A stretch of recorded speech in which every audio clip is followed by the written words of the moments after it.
Hello, good morning. Can everyone hear me? Yes, Yes. Ron. Yes, John. Okay, excellent, excellent. So we have an 8:30 calendar this morning. If there's anyone here on the 9 o'clock, please note that we are handling the 8:30. It's getting started a little late. We had some technical difficulties from one of our parties, but we will try to get caught up as quickly as we can. So on this 8:30 matter, are the parties all present and ready to proceed? Yes, Ron. Yeah. Petitioner for it. Yes, John. All right. And so this is the matter of Michael Drake versus Leonte Kendall. Mr. Drake is being represented by Mr. Tannen, but I see I am Boosie. So can Yes, you? Ron. I'm with Mr. Cannon's office. I'm an Okay. associate in his office. All right. And did I pronounce your last name correctly? Busey, yes, sir. Boosie. Okay, excellent. And then Miss Kendall, are you representing yourself? Yes, ma'am. Okay. All right. So if I recall, last time we were present, we had some issues regarding allegations regarding your mother's use of marijuana. And so the court asked that or ordered Ms. Kendall to take an exam, to take the drug test. I think initially we didn't get those results back immediately. I can't recall what my staff indicated was the issue, but we did finally receive it. And then on a panel of the drug test, it was a positive panel. Because the court deals with, was the presiding judge for drug court, there is a cutoff point wherein there is a potential for what they call kind of false negatives. So I had her retest immediately as fast as I possibly could. That test came back negative. From a perspective of dealing with drug court from a criminal perspective, we have that threshold cut off for a particular reason, and that is because the burden is higher. So you want to make certain if you do anything, you've taken that in consideration. But for a civil case, even though I asked you to retest, it's a good indicator with regard to usage, but I think it still indicates that there was something there. In a criminal case, because it was so close, and I retested, came negative, I probably wouldn't consider it because those are the parameters that we generally use for criminal matters. But civil matters, the court recognizes that burden is a little bit different. And so there are some concerns that we need to delve into. That's the reason why I thought we need to have that second test done, and then we're going to discuss essentially what happened and kind of what's the best route moving forward.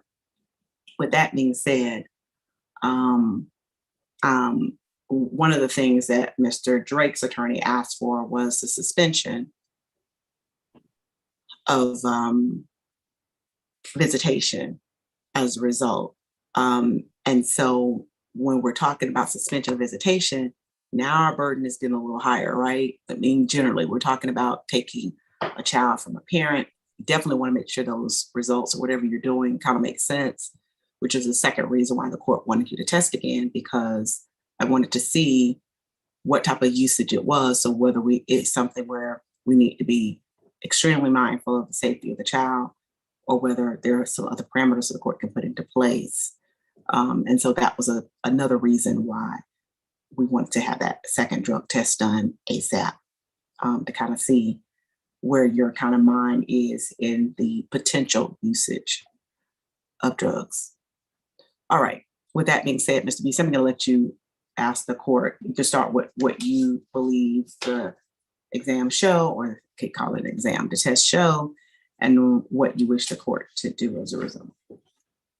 Thank you, Your Honor. And may I share my screen?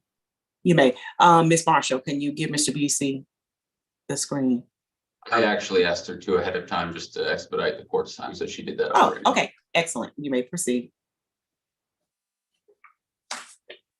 As Your Honor can see from the screen, this is the court's order And this order, as in the follow-up order, did order that the respondent test at a accredited location.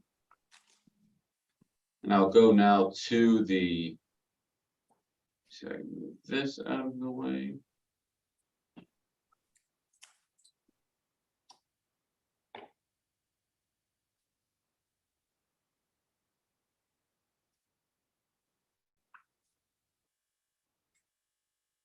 So in the initial results that we had, as the court can see from the results, and I know the court received this as well, this was an accredited test from an accredited location, and it did show positive for cocaine in the amount of 50.63 PG per mg, picograms per milligrams. The court did order the retest after this, of course. When we received this, it was troubling, as the respondent had stated in the previous hearing that she had not used any illegal drugs since college. And the court noted in that hearing that the test was unlikely to have any positive results because the respondent had been pregnant during the entire period that this test covered. So when we received this and it showed cocaine usage while the respondent was pregnant, of course, that was extremely troubling to us. The court then ordered the retest and once again noted that it needed to be at a nationally accredited drug screening location. The reason that the court requires that, and we request that, of course, is because there are many locations that are not nationally accredited and the results are suspect, to say the least. If you were to look up the location where the respondent went for this follow-up drug test, just look up their Google results, their Okay. Google reviews, you would see that this is the location that she went to for that second test.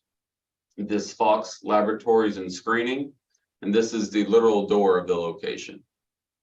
It is not a nationally accredited facility. It is very suspect, to say the least, and even this is misspelled. They have 2 X's in their name in reality. That test from this unaccredited location only tested for 5 panel, and the cutoff was 500 pico per milligrams. I'll go back to 10. the let me see that let me see the first one. Let me see where their cutoff was. Yes, ma'am, it was 50. Okay, go back. Yeah, I didn't see this, the second one. I actually did not see this drug test right here. My staff reviewed it and indicated it was negative. So I didn't see where their cutoff was. That's high. Yes, it's extremely high. And Right. I did criminal work myself.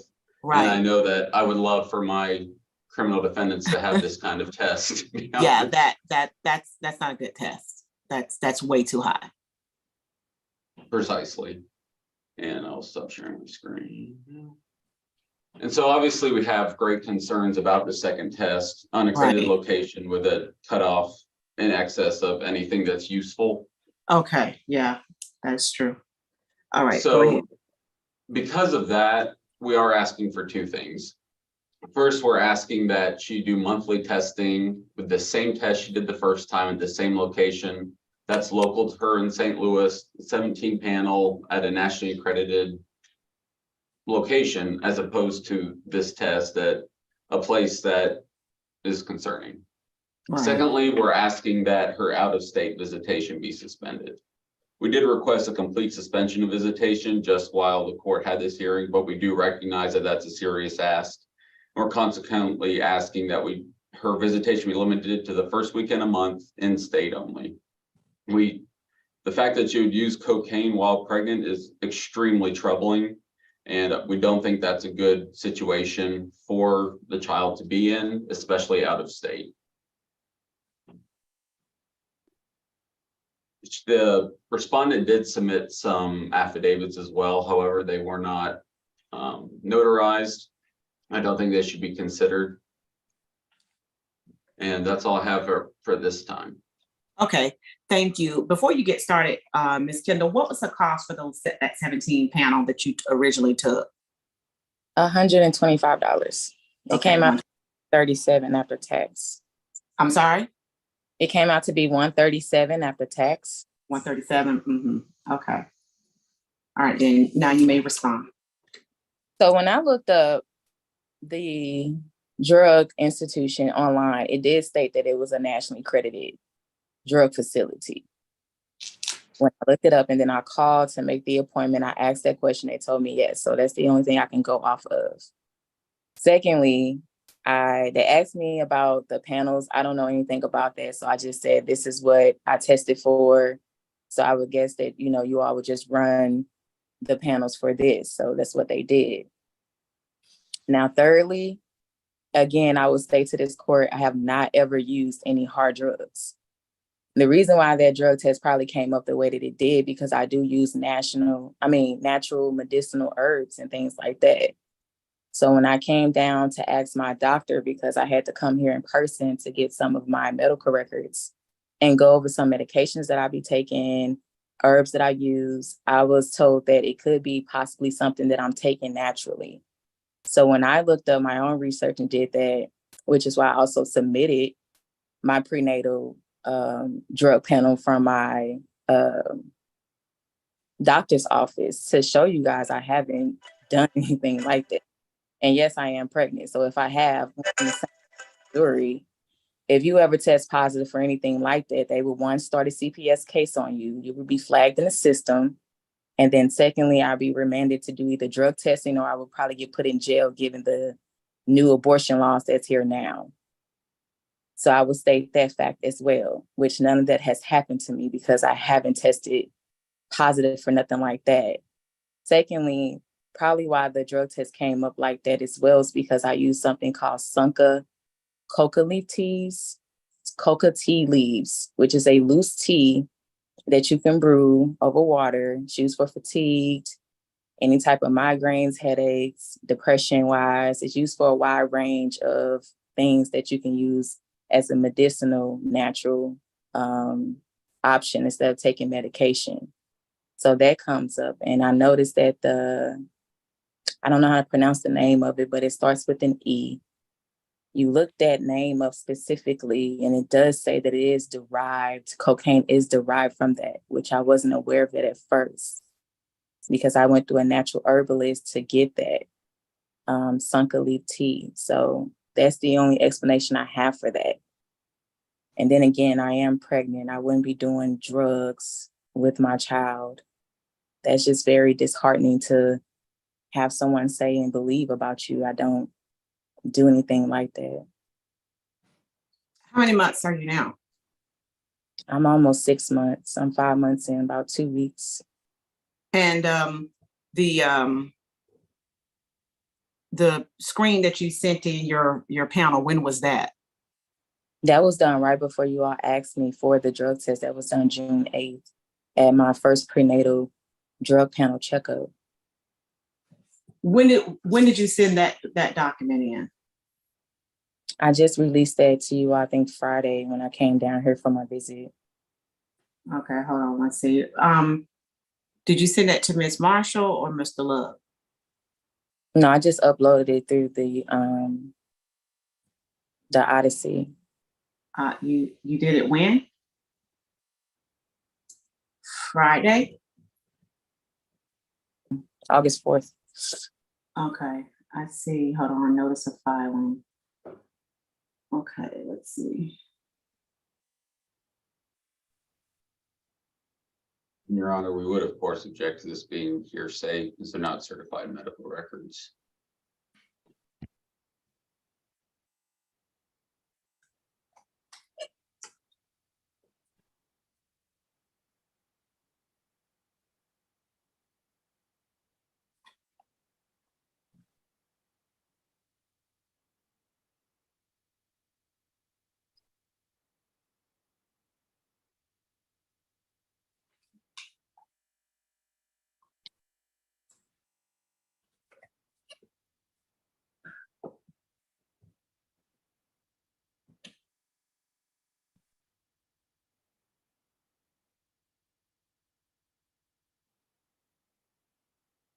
I think you said in like a T-Mobile bill. I can't see that, so I'm not even sure what value that is. What was the reason for that? You said a what? A T-Mobile bill? Oh, that is to speak to the fact of the matter. You asked me the last hearing for me to figure out how Mr. Drake was able to get videos and text messages from my phone, and he stated that we shared a family account. That is to show you that we do not. I'm the only one listed on my T-Mobile bill, which started January 1st. January, I think that one says the 6th of 2018. Me and Mr. Drake did not get involved with each other until later on that year in August. And since then, we still have never shared a family account. And I also provided my Apple account, which with Apple devices, if you're sharing, it will say shared accounts and it will list those accounts. We are not sharing Apple accounts. We are not on a shared family plan. So therefore, however he got that evidence off my phone was illegal. So that issue we can deal with at a later point in time. I'm sure we'll address it. I'm kind of focused now. This is the emergency hearing. I'm doing it just for a few. I have a 9:00 hearing. This was done primarily just to handle this one smaller but larger issue with regard to the drug panel and how to consider that in light of visitation.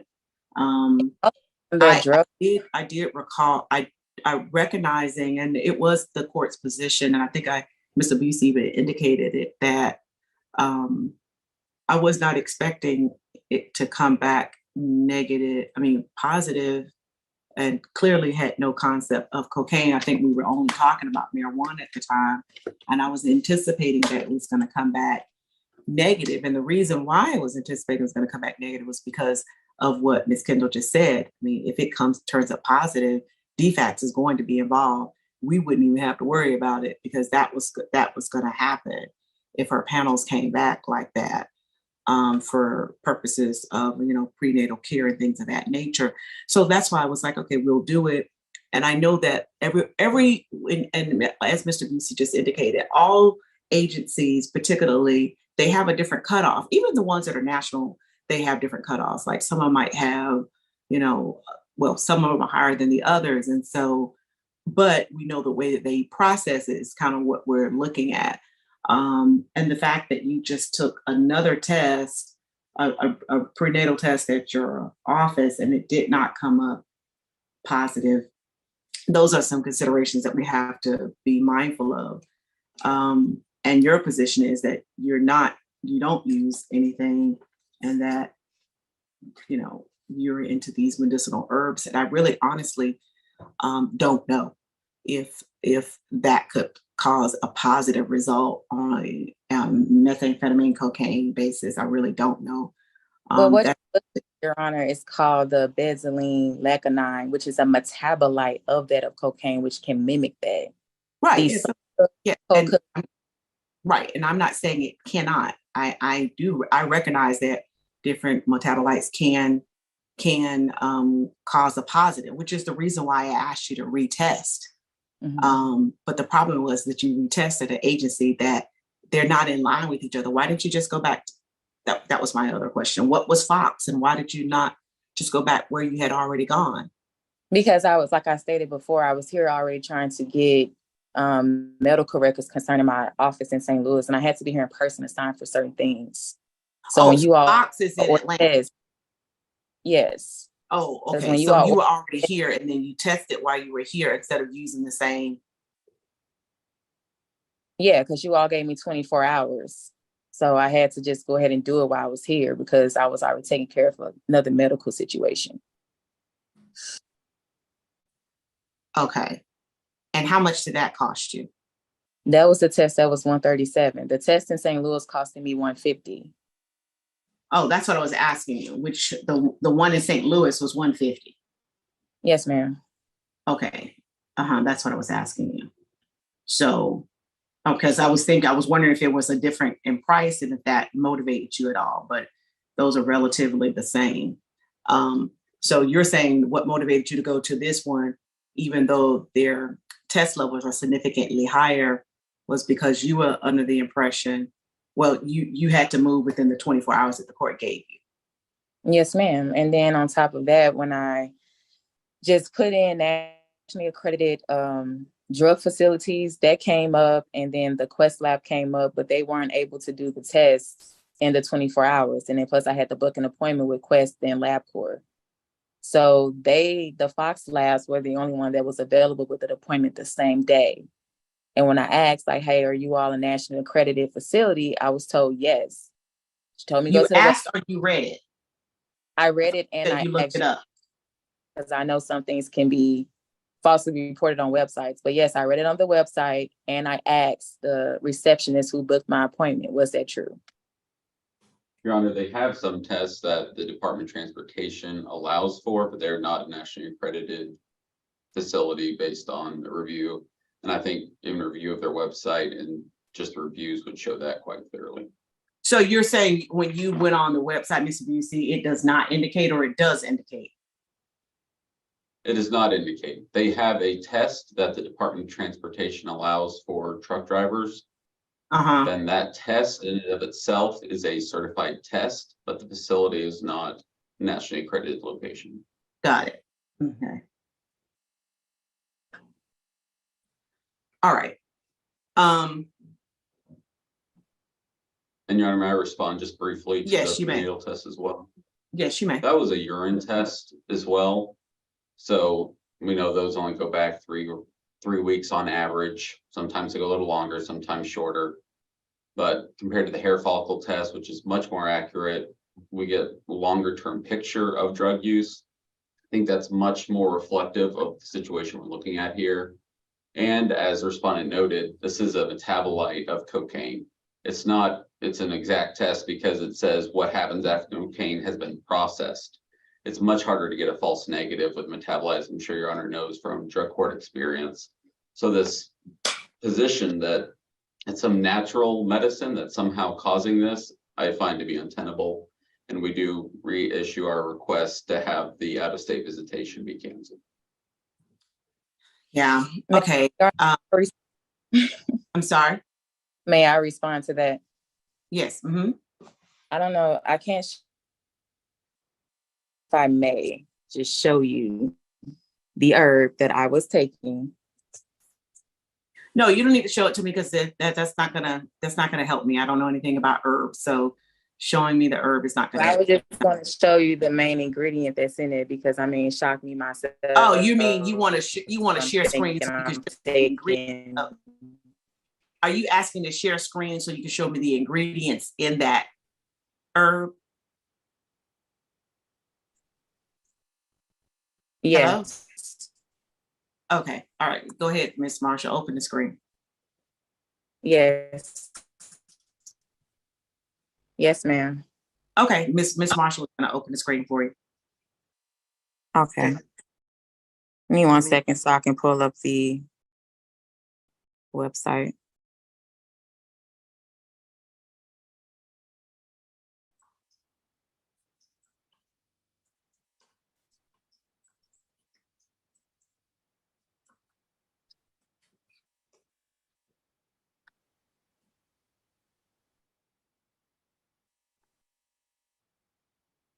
And what is the coca tea used for? Why do you take it? I use it mainly for fatigue and headaches because I have on my ear what is called a brachioclepsis. You use it for headaches, you said? Yes, ma'am, and fatigue. Oh, you drink Remedies it of life. because you drink it because it is a relaxing thing, or what is it for, other than to help with the headaches? Yes, relaxing, help with headaches, it helps with fatigue, it helps to balance hormones. It has a wide range of things that it does. Okay. But I'm trying to find the actual one that I bought so I can bring that up.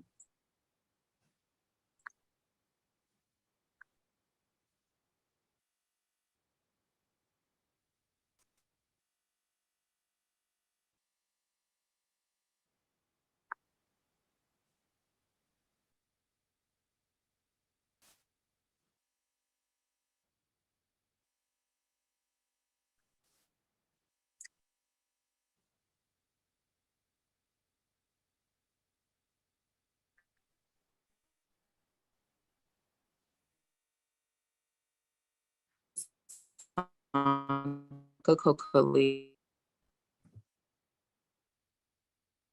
the rock alum.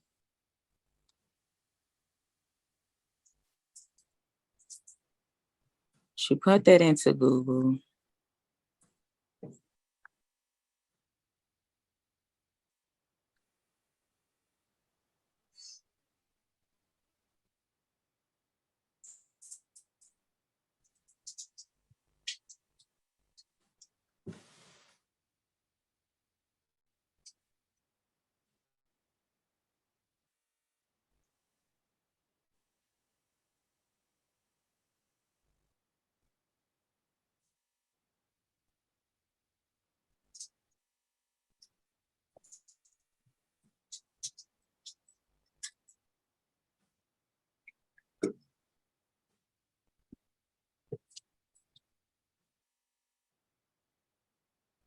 All right, can you see that?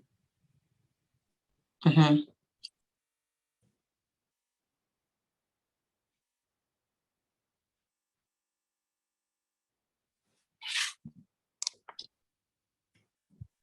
All right.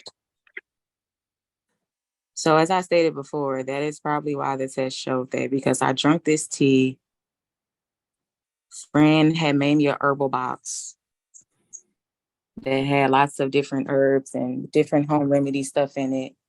I got this box, late November, maybe early December as the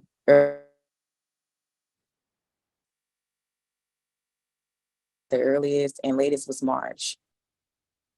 And I drink about 2 cups of that a day.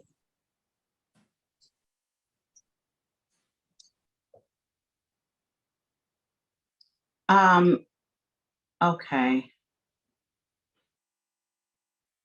Give me 1 second. I'm going to go to my drug court book, and give me a second, because I think I see that there is a difference here. In the picograms on the hair cutoff. Give me a second. And while I'm doing that, Breon, if you would give me a call real quick. Yes, Your Honor. Okay, so of course, after the flood at the courthouse, my area was completely kind of flooded out. Everything got boxed up, including all my drug court stuff. So I'm kind of going to the national website to do this research, and I'm gonna have to defer right now, because based on what's here, it indicates, because I was looking at it from the perspective of nanograms and picograms, and they are done differently, and I was looking at it differently. According to the national website, it is 500 PGs for cocaine. So the one that she took in St. Louis, numbers were really low for it to be picograms and for it to be a hair follicle test. So apparently the 50, when I'm looking at the 50 that we normally use here, that is for urine, and that number usually is 150. So for hair follicle tests, it is supposed to be 500. So when she took the test in St. Louis, their base was extremely low for the hair follicle test. And it really should have, their test, if it was, they do have an upper limit, because I think Mr. Love said they did have an upper limit on their test, and their upper limit was 800. Well, 800 is too high, but 50 is too low. So according to this, the right number would be 500, which is the test that she took at Fox, although it's not nationally recognized. But if it were, then she would be looking at 500. She would be negative. I don't know this for certain, because I don't have the manual that I actually use in front of me. I'm only going to the website, but it's still the national website that we use from time to time as well. But I don't have the one that I use for my actual drug court stuff. So I'm going to have to go back and take a look at those numbers to make sure I'm right on those nanograms and picograms, because that might be why my in my head 500 is way too high. It might be because I'm looking at it from a urine sample perspective, and not from the hair follicle, which is what you took. So I'm going to double check that to make sure that the court is satisfied with that. To the extent that I am satisfied with it, I will leave things as is. To the extent that I'm not satisfied with it and I have some concerns, I'll make some adjustments based on Mr. Busey's request. So I just need, unfortunately, I don't have the books unpacked at my office, and I'm not at my office. Mr. Love is, but he recognizes that as a gigantic task because literally every box, every book in my office is in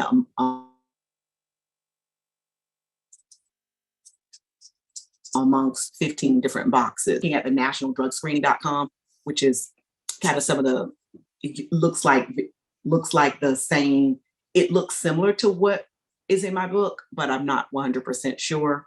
And so I need to reserve on that. And I'll let you know by the end of tomorrow what the court is going to do. Okay. I might present one thing extremely briefly. You may. For this thing she's saying about the coca tea, I'm sure my screen just briefly again. Yes. I did see on the Department of Transportation guidelines that, and this is for, obviously they get a lot of drug tests with DOT screenings. Right. And this is for the guidelines that medical review officers have to follow. In part F, it states, you also must not accept such explanation related to consumption of coca teas as a basis for verifying a cocaine test result is negative. Consuming or using such a product is not a legitimate medical explanation. So it is directly stated in the US DOT guidelines that that is not a legitimate explanation for a positive test. Okay, highlight that again where you were. Yes, Your Honor. All right, and just hold that right there. All right, I'll go there and take a look at that as well in my decision making. All right. All right, thank you so much. You all have a good day, and I'll reach out to you to let you know what the court is going to do by the close of business on tomorrow. Okay, thank you, Your Honor. Thank you. Y'all take care.